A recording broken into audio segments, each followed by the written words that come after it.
Welcome to the mind of Lance Scurv, the most creatively profound man in cyberspace. This is your boy, Mr. Political. Today is a sad day, the morning after the death of our bright and shining prince. Those who would push the envelopes for Black America. You must forgive me.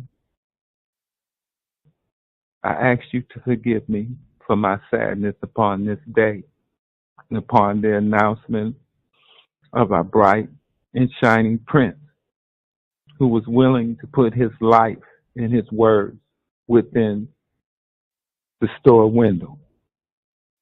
Today is a day, not like any other day, but we should be accustomed to a day like this because once again, we have lost a brother who would fight, who would be outspoken, who would not lean upon political correctness. They announced Mr. Eric.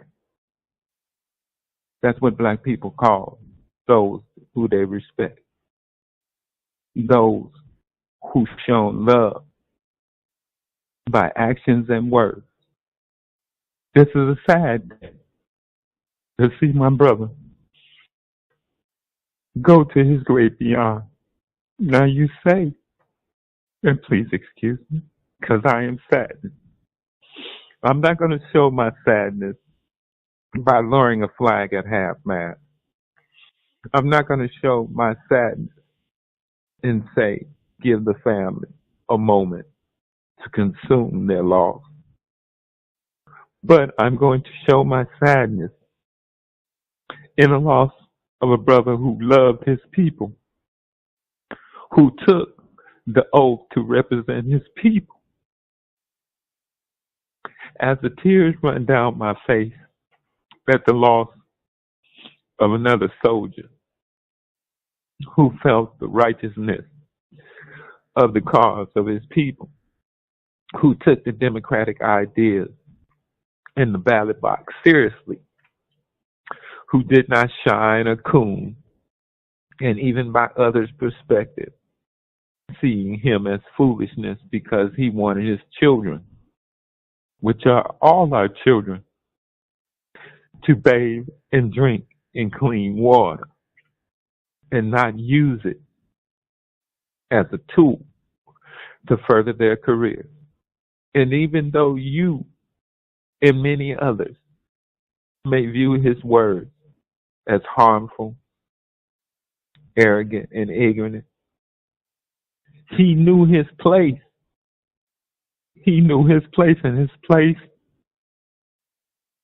was at the city council meeting. He knew his place. He knew why and who he was fighting for. Unlike others who lay in his wake as we go to his wake, and we show our respect. If you love freedom, if you looked for the straw man, he was the straw man, and yes, he had a brain, and he didn't need a political party or a special interest group to give him a clue and an idea about why he was elected, why he was there, why he felt such love for his people.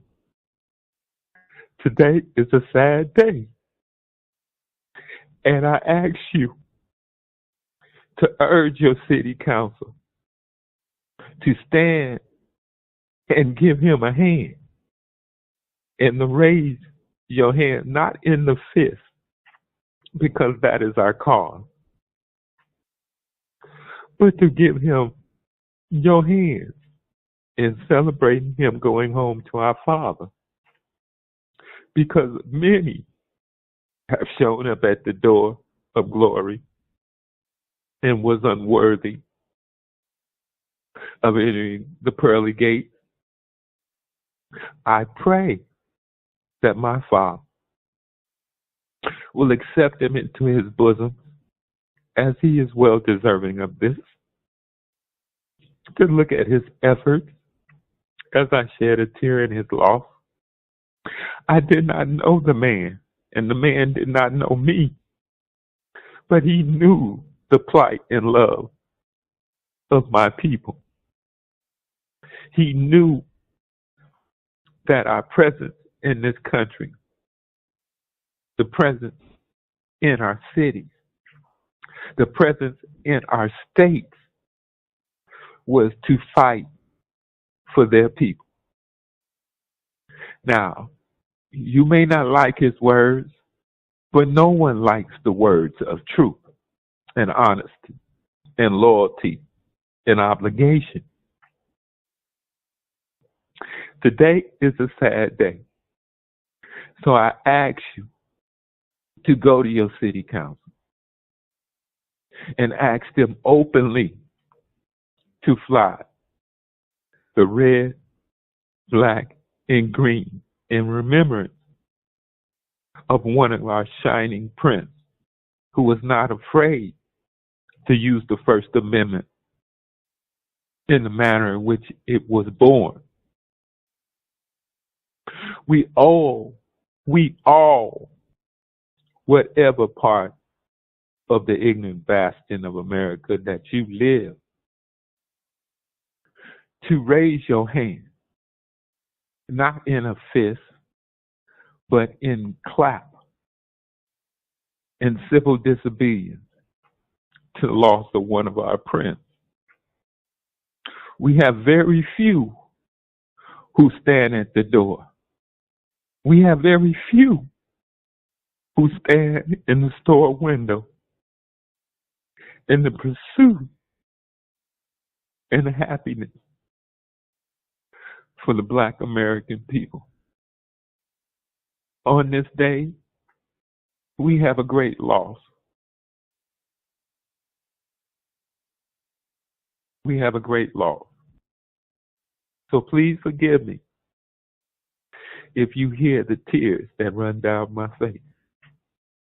Please forgive me if you see the anguish and the pain in my voice in saying that we have lost a great soldier. And yes, I did not know the man. But if I had had the opportunity to stand within his presence and know that hope is still alive. Hope is not dead. Hope is not lost. And maybe by some pure chance, maybe by some small coincidence, those who pander to you from your city council, those who pander to you from your Capitol building on whatever state that you lie. And if you stand, then take his image and point it toward those 9 cities who are under invasion right now. And say, if you need a rallying cry, if you need symbolism to keep hope alive, then he is truly the poster child. March upon your city council. I care not where you at. I care not where you at. But I do care that you show your respect.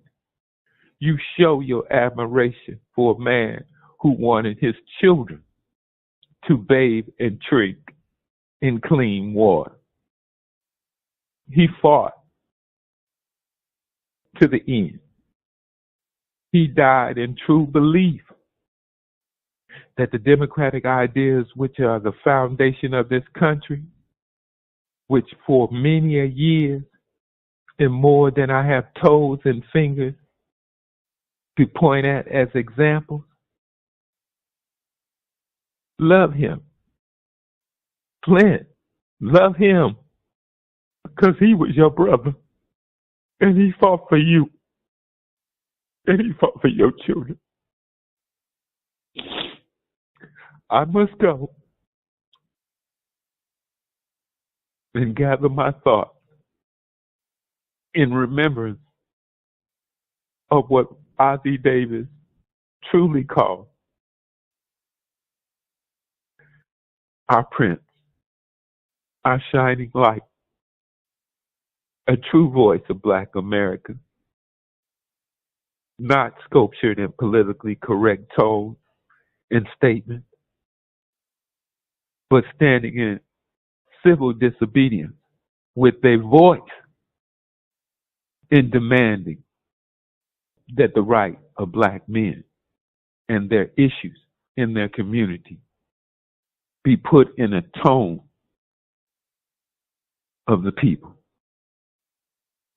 This is your boy, Mr. Political, without rant, without disrespect, but with great thanks for the offering that he put at the feet of the podium of the people of Flint, Michigan.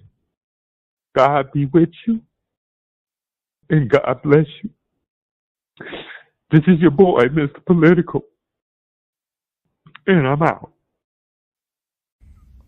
Make sure to go to landscurve.com, an online magazine established in 2001, containing written articles, thousands of talk shows and discussions, cutting-edge cartoons, as well as erotic expressions and tasteful adult photography. It's definitely not for the faint of heart. Once you get a taste of the world of Landscurve, trust me, you'll be back for more. Landscurve.com. Bold, raw, and uncut.